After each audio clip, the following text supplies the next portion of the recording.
दोस्तों नमस्कार।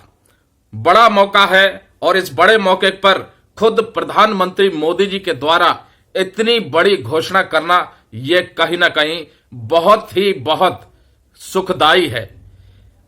एक भव्य समारोह के संपन्न होने के बाद, भव्य मंदिर के उद्घाटन के बाद प्रधानमंत्री मोदी जी के द्वारा पहली बड़ी घोषणा, और वो भी एक दो नहीं, 1 करोड़ घरों के लिए। जी हां दोस्तों, चैनल पर नए हैं तो सब्सक्राइब कर दो, घंटी को ऑल पर क्लिक कर लो ताकि जब भी कोई ऐसी विशेष जानकारी डालें ये खुशियां आपके पास नोटिफिकेशन के माध्यम से आ जाएं।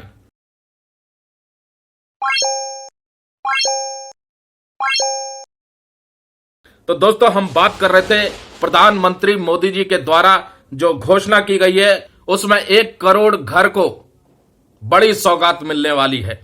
और ये खुद प्रधानमंत्री मोदी जी ने बताया है। किस तरीके से बताया है आपको मैं बताता हूं। दोस्तों, अमर उजाला की ये रिपोर्ट है जिसमें लिखा है, राम मंदिर में रामलला की प्राण प्रतिष्ठा के बाद प्रधानमंत्री ने बड़ी घोषणा की है।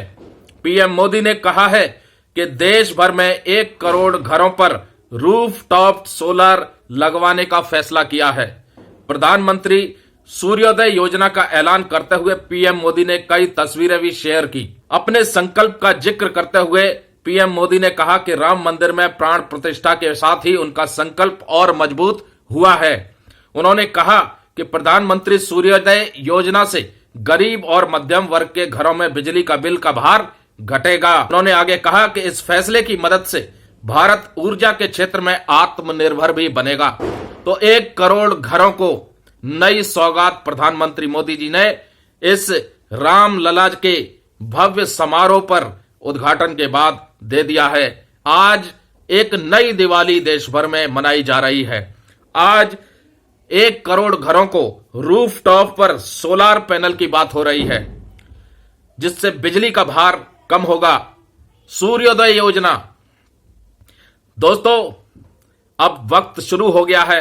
मैंने पहले भी जिक्र किया था कि जिस दिन अयोध्या राम मंदिर का उद्घाटन हो जाएगा बड़े से बड़े ऐलान देखने को मिलेंगे और उस पर लग गई है बड़ी मोहर, क्योंकि ऐलान आज ही हो गया है जिसके ऊपर अमर उजाला ने यह रिपोर्ट छापी है। प्रधानमंत्री सूर्योदय योजना के तहत 1 करोड़ घरों को एक नई ऊर्जा मिलेगी। अब दोस्तों बात कर लेते हैं कि क्या केंद्रीय कर्मचारियों के लिए, पेंशन भोगियों के लिए कुछ नया ऐलान होने वाला है। जी हां दोस्तों, बिल्कुल होने वाला है, कोई शक नहीं है इसमें।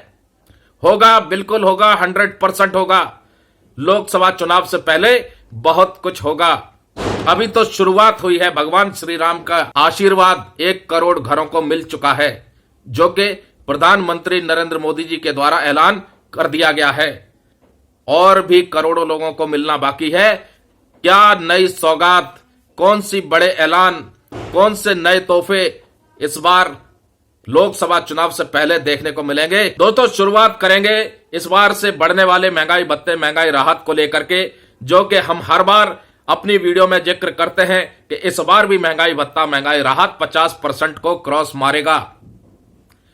क्योंकि जिस प्रकार से all India consumer price index और इंडस्ट्रियल वर्कर के आंकड़े आ रहे हैं, ये पूरी तरह से बता रहे हैं कि इस बार भी महंगाई भत्ता और महंगाई राहत यानी डियरनेस अलाउंस और डियरनेस रिलीफ जनवरी 2024 से 4% की वृद्धि जरूर होगी और केंद्र सरकार की तरफ से इसके ऊपर ऐलान भी होगा जिसका भुगतान अप्रैल के महीने तक कर दिया जाएगा। दूसरी जो इनके मुद्दों की मांग है, पुरानी पेंशन की बहाली। तो दोस्तों पुरानी पेंशन के ऊपर तस्वीर साफ नहीं है, लेकिन यह जरूर है कि पेंशन को लेकर के कुछ बड़े बदलाव जरूर दिखाई दे सकते हैं। अब वो बदलाव क्या हो सकते हैं इसके बारे में नहीं कहा जा सकता, लेकिन जरूर होंगे, चाहे वो फिर अंतरिम बजट में हो या बजट के बाद, लेकिन होंगे पक्का।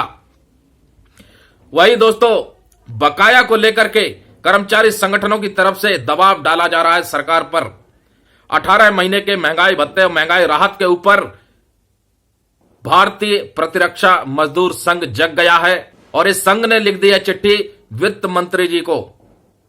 कोविड-19 से लेकर के तमाम उन पहलुओं को रखा गया है और बताया है कि क्यों 18 महीने का महंगाई भत्ता, महंगाई राहत जो कि बकाया है एरियर, उसका भुगतान करने से कर्मचारियों को, पेंशन भोगियों को एक मच अवेटेड रिलीफ मिल जाएगा, उनका मोरल अप होगा।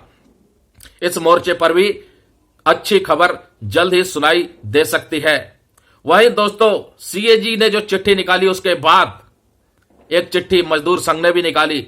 भारतीय प्रतिरक्षा मजदूर संघ, हमने इससे पहले भी ये वीडियो में जिक्र किया था, लेकिन एक बार फिर जिक्र कर देते हैं, जो लोग नहीं सुन पाए उनके लिए फिर से एक बार। 11 अप्रैल 2023 को सुप्रीम कोर्ट का जजमेंट आया और 11 अप्रैल 2023 से एक इंक्रीमेंट यानी नोशनल इंक्रीमेंट एम्प्लॉयज और पेंशनर्स के लिए लागू कर दिया गया।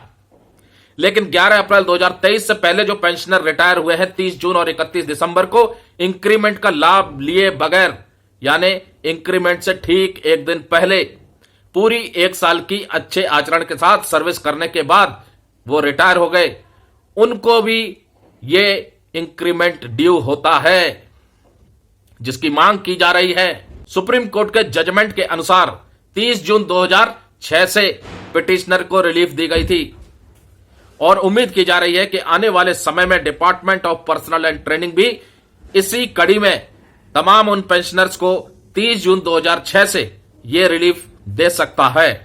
इसके अलावा भी बहुत सारे ऐलान होने बाकी हैं जो सरकार जल्द ही करती हुई दिखाई देगी। दोस्तों, अब लोक लुभावन चलेगा, वोटों को खींचने की राजनीति चलेगी। किस तरीके से लोगों को आकर्षित किया जाए, अपने दल में शामिल किया जाए, अपने लिए वोट बैंक बनाया जाए, वो राजनीति चलेगी। हर संभव प्रयास रहेगा गरीब जनता, मिडिल क्लास, अपर क्लास, कोई भी हो, सबको रिझाने का, ताकि उनके लिए सहूलियत पैदा की जाए, उनके लिए राहत बनाई जाए, उनको कुछ ऐसा दिया जाए कि उनका ध्यान मौजूदा सरकार की ओर खिंचा चला आए और फिर से 2024 में केंद्र में भारतीय जनता पार्टी की सरकार आए।